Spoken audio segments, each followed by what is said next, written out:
Assalamu alaikum. Guys, we were learning that how nerve impulses they are generated from the hair cells. Now we will look at how frequency and intensity of the sound that is encoded in these signals.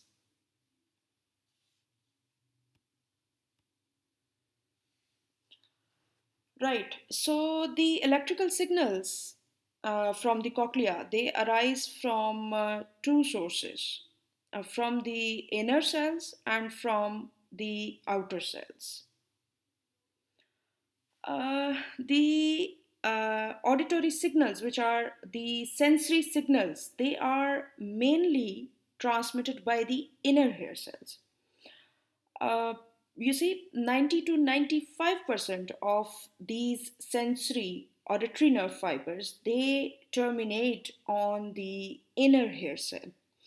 So then, what is the role of the outer hair cells? The function of the outer hair cell that is just the tuning of the receptor system. It means that they function to increase the sensitivity of the inner hair cells. I already told you in the previous lectures that the outer hair cells they show electromotility. It means that they change in length in response to the changes in the membrane potential. They shorten on depolarization and lengthen on hyperpolarization, and this is called the electromotility. You remember that? So these changes in the length of the outer hair cells, how does it increases the sensitivity of the inner hair cells?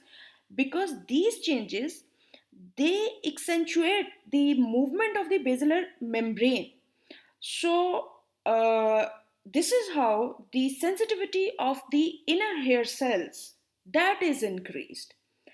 And then they the outer hair cells they also have got retrograde nerve fibers from the brain. They arise from the brain and they terminate on the outer hair cells. These fibers they have their own significance, which I will tell you later. So right. uh, on the basis of the knowledge of previous lecture, uh, I hope that you understand that how different frequencies they are identified. Uh, that is called the basically this identification that is called the pitch discrimination. You see, this is the ability to distinguish between various frequencies of the incoming sound waves, and this discrimination that depend on the shape and the properties of the basilar membrane fibers, because these fibers they are I already told you that they are narrow and stiff at the base, at the oval window, while they are wide and flexible as we move towards the apex at the helicotrema. So this is how different regions of the basilar membrane they naturally vibrate maximally at different sound frequencies. It means that every part it has a different resonance point which matches with that particular frequency of the sound.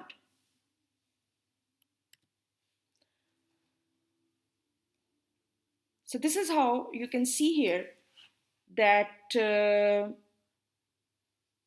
at the base, you see, at the base there are short and thick fibers, and these fibers they vibrate maximally at the high frequencies of the sound, while at the apex There are long and thin fibers, right? And they vibrate at the low frequencies of sound. And the intermediate frequency sounds, they cause the vibration of the basilar membrane between these two extremes.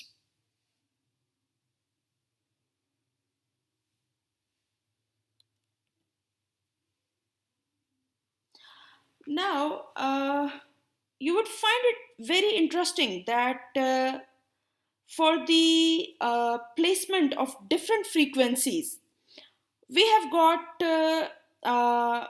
two principles. The one is the place principle, and the other one that is called volley principle. Detection of frequency of sound by determining the position along the basilar membrane that is most stimulated, that is called place principle.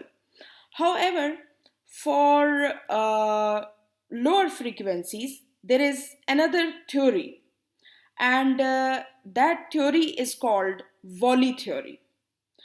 You see, these sound frequencies in range from 20 cycles to 2000 cycles per second, they are discriminated from each other by the volley principle. This volley principle, this is also called the frequency principle.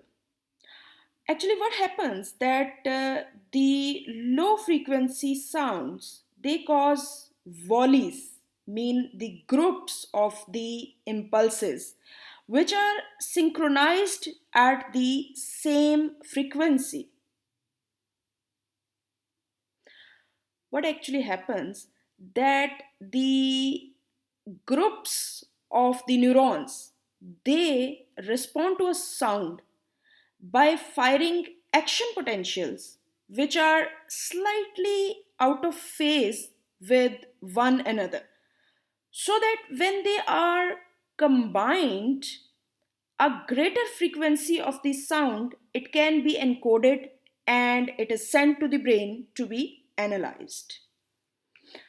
Now, the cochlear nuclei, they have a major role.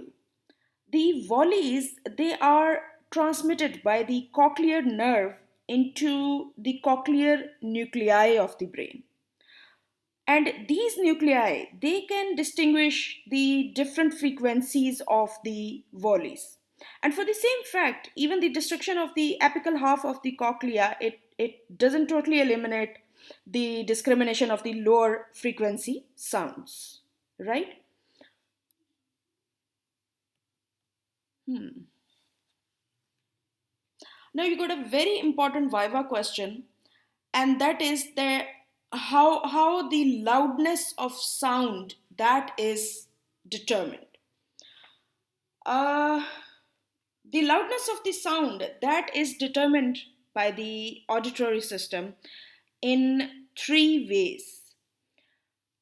First of all, the amplitude of the vibration of the basilar membrane that increases as the sound becomes louder. Secondly, as the amplitude of the vibration of the basilar membrane increases, what happens that the hair cells at the fringes, at the periphery of this resonating portion of the basilar membrane, they are also stimulated. And this is how the loudness of the sound that is perceived. It is perceived that the sound is very loud.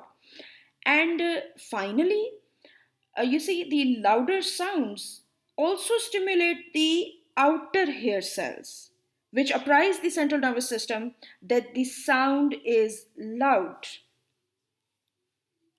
So, by these three methods, a loudness of the sound that is determined. Right. Luckily, our auditory system, it has got a unique scale for measuring the loudness of sound. This scale of intensity that is greatly compressed by the sound perception mechanisms. Our ear, it can discriminate the differences in the sound intensity from the softest whisper to loudest possible noise.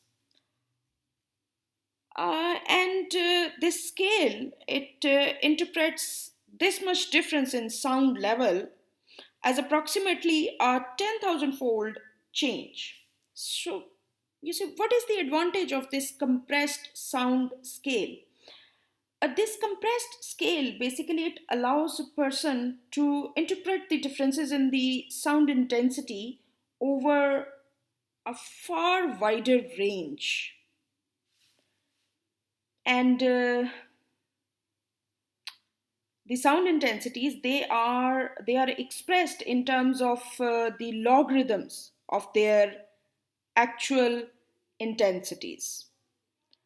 uh, One bell, what is bell? A tenfold increase in the sound energy that will be labeled as one bell. And we take the unit of decibel, so one decibel is equal to around zero point 0.1 bell. You see, a decibel basically that represents an actual increase in the sound energy of around one and a quarter times. And for your interest, I have made this table which is showing the loudness of some common sounds. So here we finish our topic. Next time, I will teach you the central neural pathway through which the auditory signals they are decoded at various steps, and finally they are analyzed at the higher level. So this is it for now. Stay home, stay safe, take care.